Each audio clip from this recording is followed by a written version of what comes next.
મોરબીની વાત કરીએ. વાંકાનેર પાસે ડુપ્લિકેટ ટોલ નાકાનો મામલો. વાંકાનેર મામલતદાર ઉત્તમ કાનાણીએ અધ્યક્ષતામાં બેઠકનું આયોજન કર્યું છે. બેઠક બાદ મામલતદાર ઉત્તમ કાનાણીએ મોટું નિવેદન આપ્યું.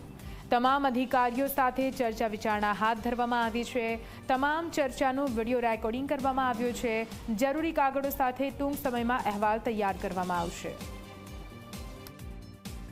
એસડીએમ શ્રી વાંકાનેર દ્વારા મામલતદાર વાંકાનેર, તાલુકા વિકાસ અધિકારી Wankaner, PI Shri city police station તથા નેશનલ હાઈવે ઓથોરિટીના રિપ્રેઝેન્ટેટિવ એમ 4 વ્યક્તિની તપાસ કમિટી બનાવવામાં આવેલી છે.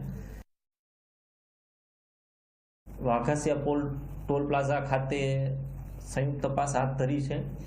એમાં નેશનલ હાઈવે ઓથોરિટીના રિપ્રેઝેન્ટેટિવ, જે કન્સેશનિયર એજન્સી છે બામણબોર ટોલ પ્રાઇવેટ લિમિટેડ, એમના પ્રતિનિધિ અને આ સ્ટ્રેચનું જેની પાસે toll operation and incident management છે એવી ટીઆરબી ઇન્ફ્રા પ્રાઇવેટ લિમિટેડ, એના પ્રતિનિધિ, એ તમામની સાથે ચર્ચા કરી તેમના સ્ટેટમેન્ટ રેકોર્ડ કરવામાં આવ્યા છે અને પંચરોજ કામ કરવાની કામગીરી હાથ ધરવામાં આવી છે.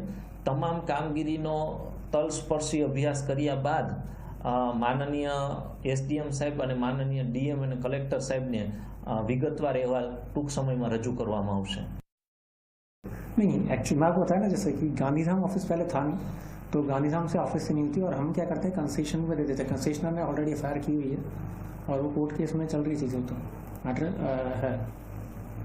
ऐसा नहीं एक्शन नहीं हुआ, पहले एक्शन लिए गए हैं, चल रही है चीज़ें.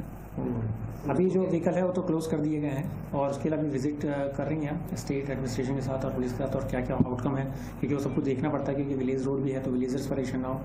सबकी चीज़ें कंसिडर करते हुए जो भी एक्शन लेंगे कंसोलिडेटेड एक्शन लिया जाएगा.